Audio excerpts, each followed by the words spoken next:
Hello, I'm Jason Marsh of Forrest Marsh Group, and this is an overview of the data aggregate template for the 2016 Election Administration and Voting Survey. You'll be using this data aggregate template to supply the information that the Election Assistance Commission has requested about the 2016 election cycle. The materials I'll be discussing here can also be found in the guide to using the 2016 Election Administration and Voting Survey data entry template, and I strongly recommend that you find a version of this and make a copy and take notes to follow along as I review the templates. To do this, I'm going to show you first where you can locate both the data aggregate template and this instruction guide on how to use it. So the first thing you need to do is go to the website and enter in your credentials. I've created a dummy login just for this purposes of the video, and you can see here on the downloads, there is a guide to the Election Administration Voting Survey. If you don't have a copy of this, please download it. This has step-by-step instruction on how to go through the data aggregation template, as well as any tips and tricks that you may need to follow using your particular version of Excel. To get started, I'm going to download the data aggregation template. You can see it comes here. So once you get it, open it up. You're in.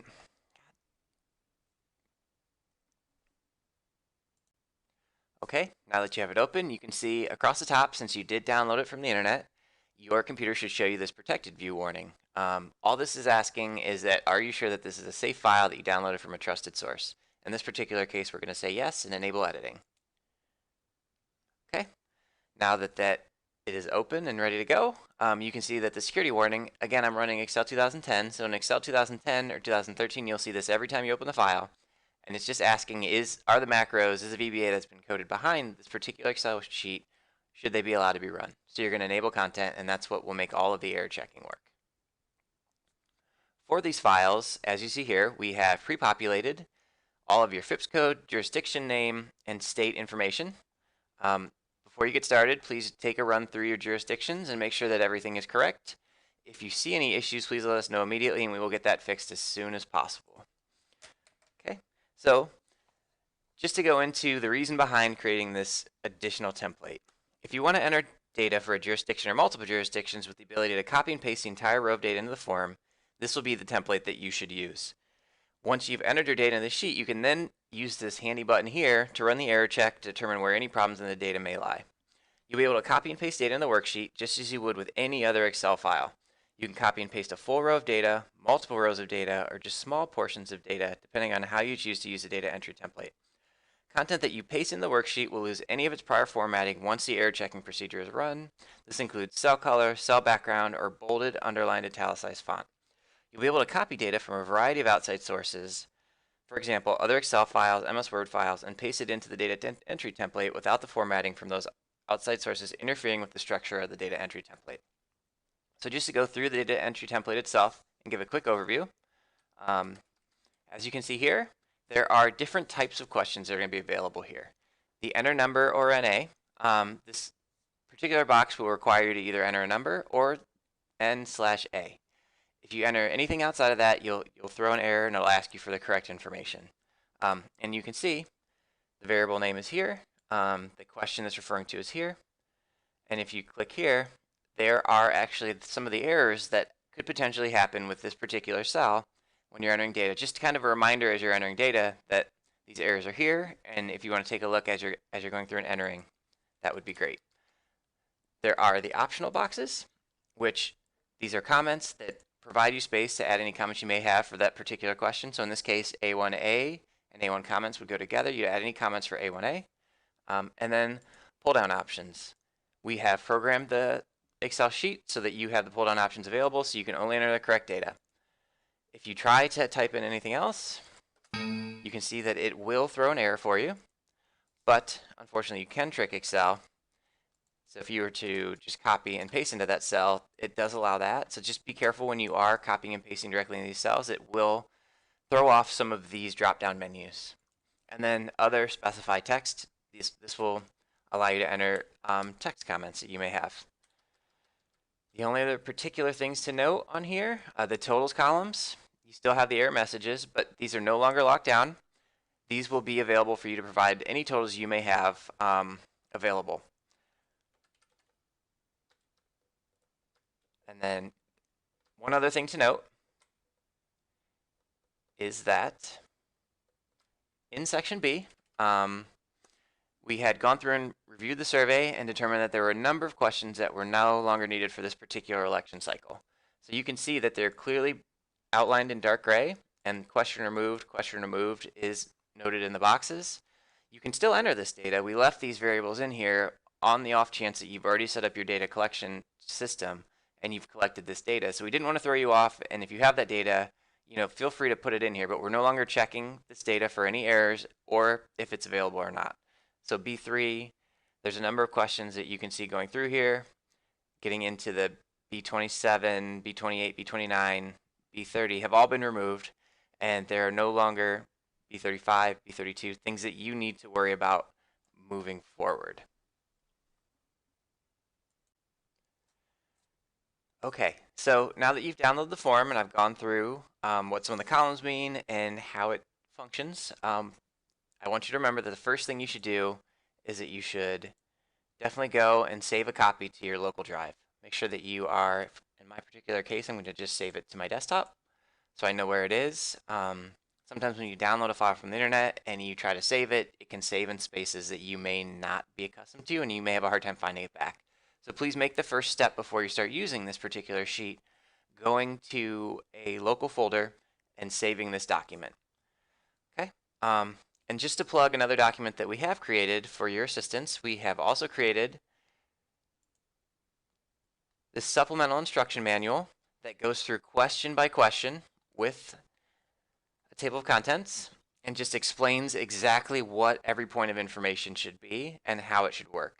So this is an easy way to clarify each question and each data entry point and what you should be entering for that data entry point.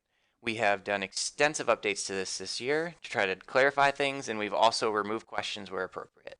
So please, this is available on the download section on the EAVS portal. So please grab this too as you're entering your data, just to make sure that you have a firm understanding of everything that you are entering. So we tried to kind of ease some of the functionality on some of this to limit the restrictions placed on you and just to give you more of an open form that you can enter data into. If you remember correctly, the form and worksheet view, you could only copy and paste up to totals columns, like here, and then it would prevent you from going any further. Just to show you, this restriction's been completely removed. On this particular form, you can scroll all the way across, do the same thing from other documents. You can copy and paste from Word documents, from text documents, from PowerPoint if you have it in PowerPoint for some reason, and grab whole lines of data at one time and just copy and paste it down into the correct county. So you can see here that at the current moment, I have 3 counties that I have entered data for. This is all fake data. It's just for the purposes of testing, but it will throw a number of errors so that you can see exactly how the error check works. Once you are confident that you have data entered for your counties, you can go up to the error check and run this error check button. It's important to note that you don't need to have all of your data entered for all of your counties when you run this error check. It can function and look for just the counties that have data currently available. So at this point in time, I am going to run the error check. So now we're ready to run the error check.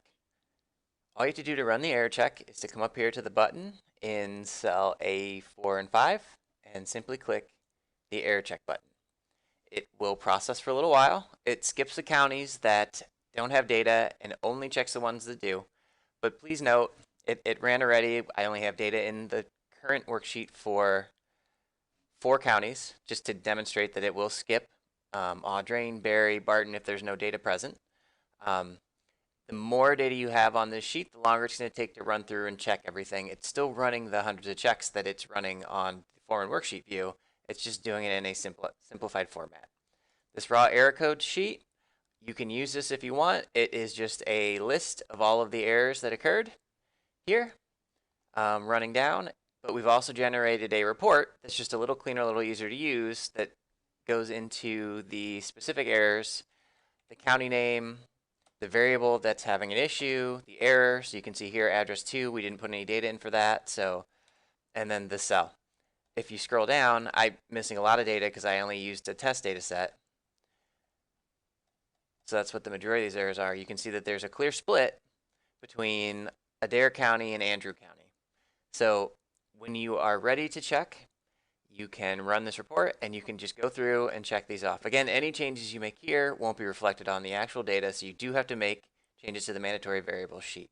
And when you've made these changes and you're ready to go, all you have to do is go back to the error check form and do error check again. It will delete this current Missouri tab, so anything that you have written on there will be gone. You can run error check again, and you can see it deleted it, and as it's running and generating the new code, there you go. So it's ready for you again, the new error report with any of the existing errors that you had not already accounted for. Okay, so that is the full functionality of this sheet. So again, please save it.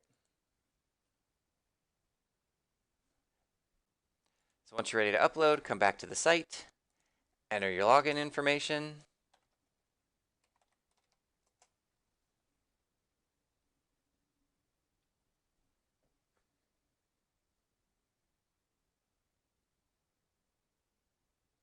and on the file upload path, you go to choose file, choose the file you'd like to upload, upload file, and down here you can see the upload is in process, and the file upload was successful. If it's not successful, it will give you an error message up here in red. It'll tell you exactly what the issue is, and you can either correct the issue or you can contact us for help. Again, our assistance number is listed below here. You can contact Thad Hall immediately right now, or when we get into the field, we'll have technical assistance respondents ready for you that will be directly assigned. So this is the conclusion of the video. Thank you for your time. If you have any questions or issues, please let us know.